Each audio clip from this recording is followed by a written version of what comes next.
Okay, been promising to do this for a long time, literally a couple of years. Well, no, a year.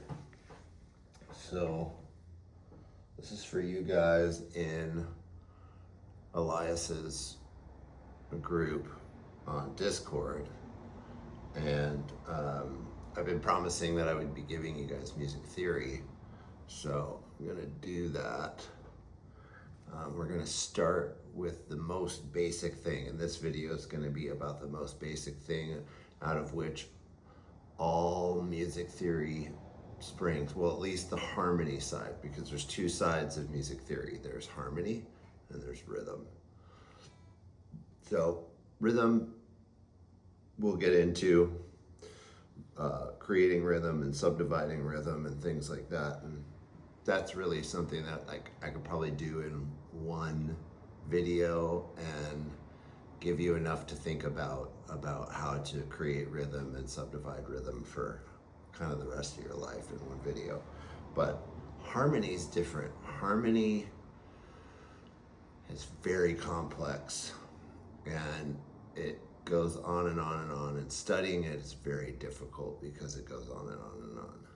Now, I will say a couple of things before I start. One is, there's a couple of ways to approach this. One is completely by ear and just listening to what sounds good in harmony.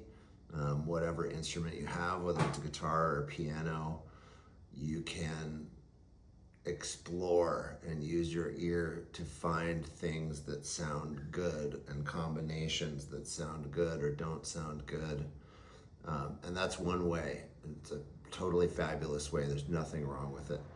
Another way is to read music, which I have some music in front of me that's reminding me of the things that I want to cover. But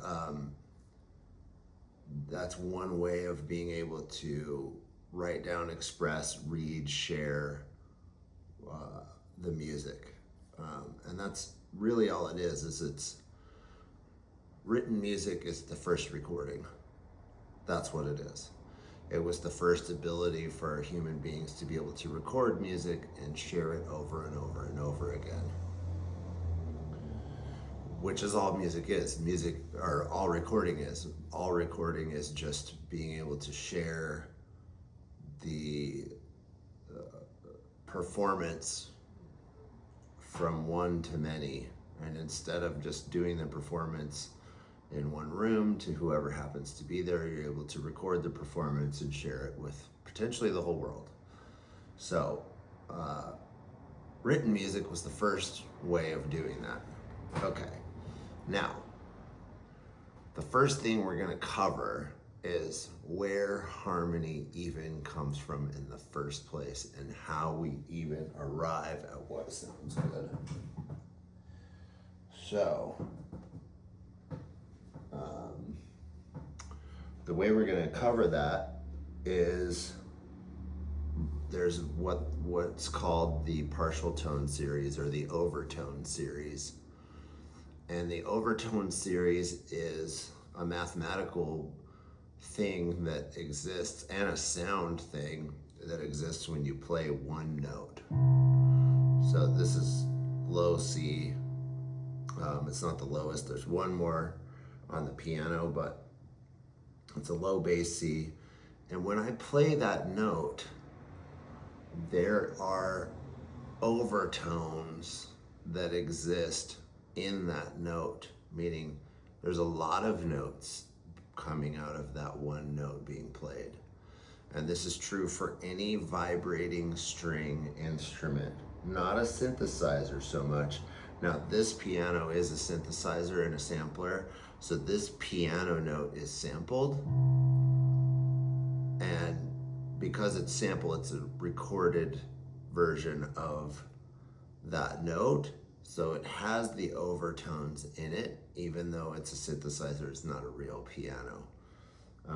But every string that vibrates, your vocal cords are a series of strings that vibrate. Guitars are strings that vibrate, basses, pianos, cellos, all of those strings that vibrate, and even in woodwind instruments when you have a reed that's vibrating and a brass instruments where you're vibrating a piece of metal. When you vibrate a piece of metal, when you vibrate something to create a note, it creates overtones. And what makes each instrument sound the way that it does is the way that it enhances certain overtones in the upper registers to give it its characteristic. So when I play this note, what the notes that are actually being played are, there's an octave above it, then there's a fifth above that, and then there's another octave, and then there's a third, and then a fifth, and then a seventh, and then another octave, and then a second, a third, a sharp 4, a 5, a 6, a flat 7, a major 7, and finally the octave again. So all of those notes I just played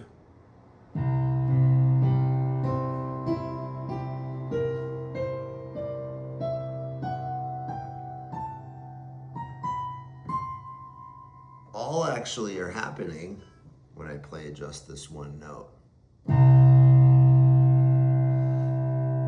So this is where we get harmony from, because all of those notes being present just in the resonance of one note, that's why a major triad sounds good. So if you're on the piano like I am and I'm playing C, C major is C, E, G, and that triad is by playing a note, skipping a note, going to the next one, skipping a note, and going to the next one. Those are called thirds. 1, 2, 3, and then 1, 2, 3.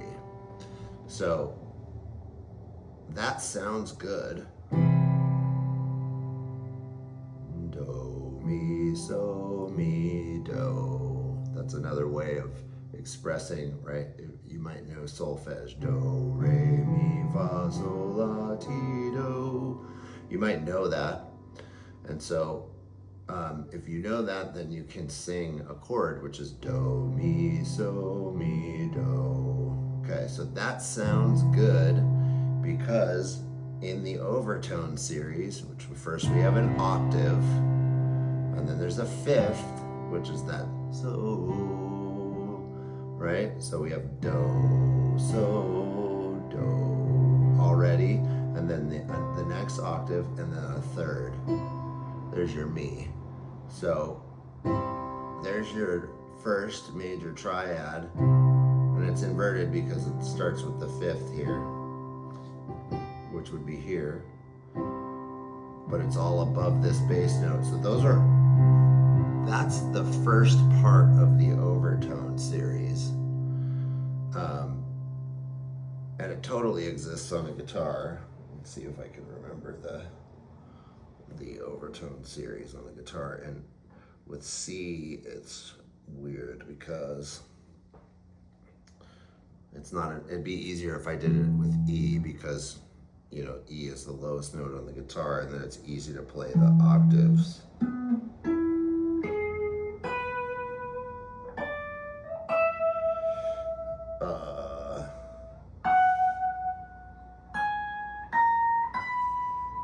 And I can't play the rest of the way up. So that's the challenge. If I had a 24 fret guitar, I could actually do it. And I don't. But I can fake all of it by being like, I can bring the last octave of notes into the lower octave. So I can go.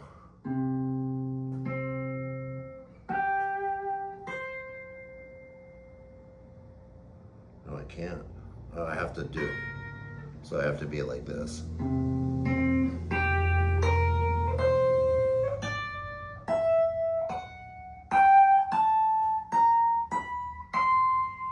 There's the whole thing.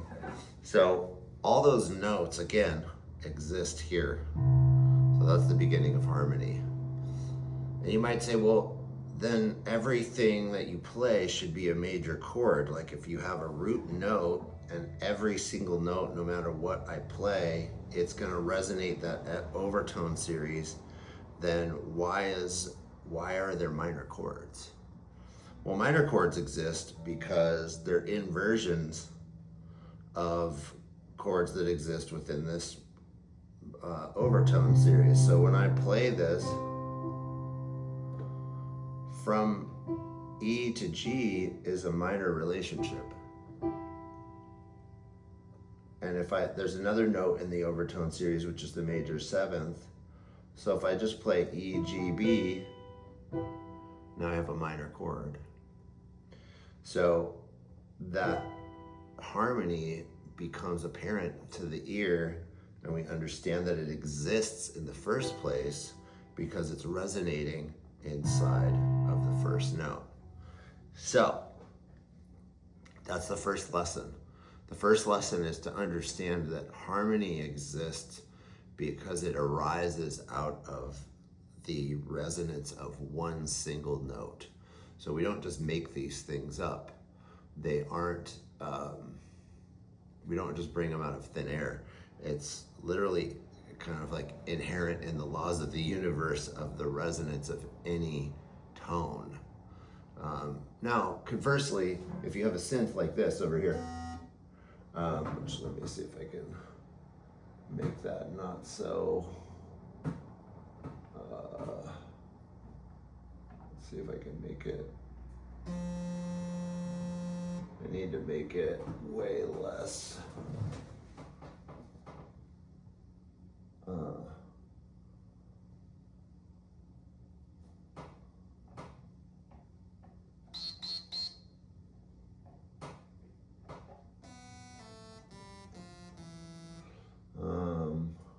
What am I doing wrong here? Okay, there we go. So this, when I play a C here, it doesn't have any overtones. It's a pure, and that's what makes a synth is electronically it can produce a single note without any overtones, and that's part of why it sounds robotic, why it sounds like a machine, because there's no overtones, and our ear can pick up on that. Even subconsciously, people who don't know music can pick up on it, and that's why they know that music is electronic. And you can kind of tell right away, because you can tell in a raw bass drum there's an overtone series. In a drum sampler, well, not in a sampler because you're sampling a real bass drum, but in a drum machine where you're creating a synth sound of a drum, the drum doesn't have a resonance, it doesn't create overtones. If you have something like this is why if I go to like a string in here, or even better would be a sax. So if I found a sax here, which would be where, why am I not finding a sax?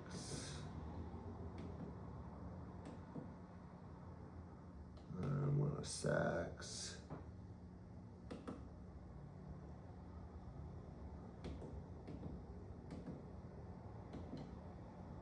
What is happening? No. So if I find something that should be, whoa. Why?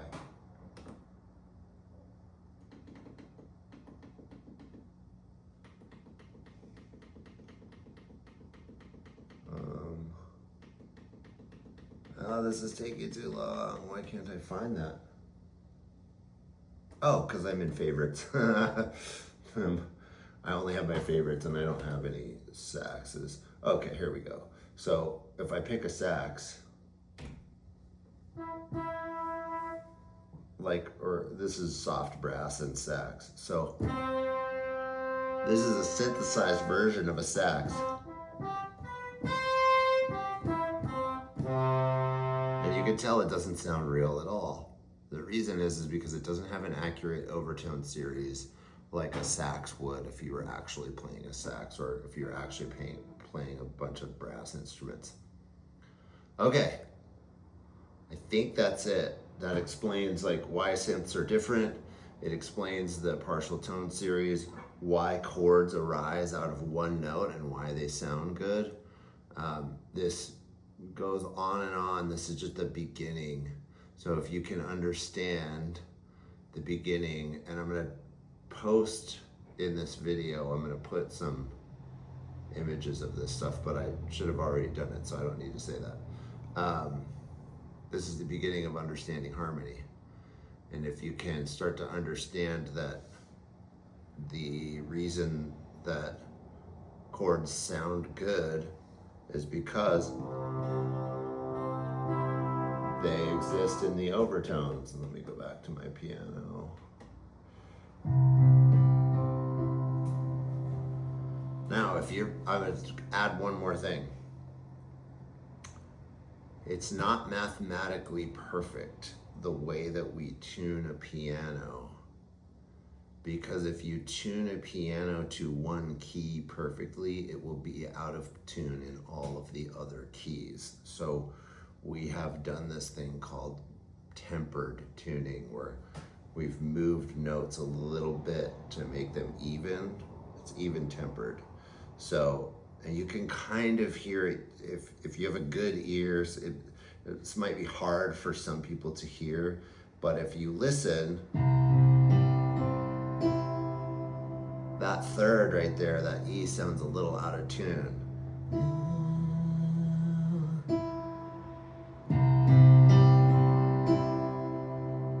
It sounds a little flat, and because it is a little flat, a perfect third would be just a tiny, it's like 3 cents of tuning, like a very tiny amount. It would be raised a little bit, which it doesn't sound bad when the notes are close. But when you play thirds really far apart, you can hear that it's out of tune because it is a little bit. And we've had to do that because if the third was raised, then E would be a little bit higher, and then its relationship with all the other 12 notes would be a little out. You can look this up too. This is called even tempered tuning. And this was a problem that was found in the 16 and 1700s when they first started creating pianos, because they would tune pianos perfectly by ear, and they would tune one key and then they'd try to play it another key and it would be super bad, really out. So they learned that they had to move things just a little bit, make things a little bit flat. And the same goes for the rest of the notes in the Overtone series. So when you get up there, the fifth is perfect. That's perfect. That's a little out. This fifth is also pretty perfect. That's perfect. Then these are all a little off. So that's your first music lesson. That's the beginning of harmony. That's why everything is the way that it is, or the beginning of it, and what it arises out of. Understanding even the Overtone series is a lifelong process. I've been studying this stuff for 30 years, and I'm still learning things about the Overtone series. Like I just learned that I would have thought that because C major has a major chord like this, major 7, I would have thought that would have been the primary version of the major chord in the Overtone series. It's not. It's the flat 7, which is the dominant 7. So it's like this. Oh, whoops. Played the wrong note. Again.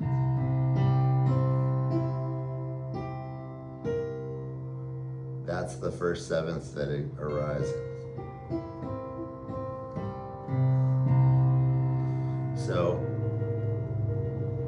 natural harmony is actually the dominant 7th, which that note makes you want to move, right? It creates motion or tension. So there's inherently a little tension in all of the harmony of the universe, really.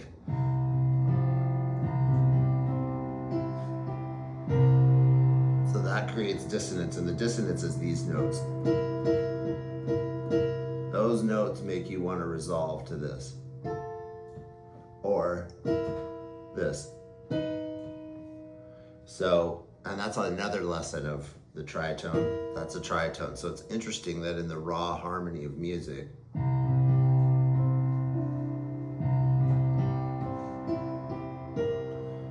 there's that tension of the tritone right within the resonance of one note.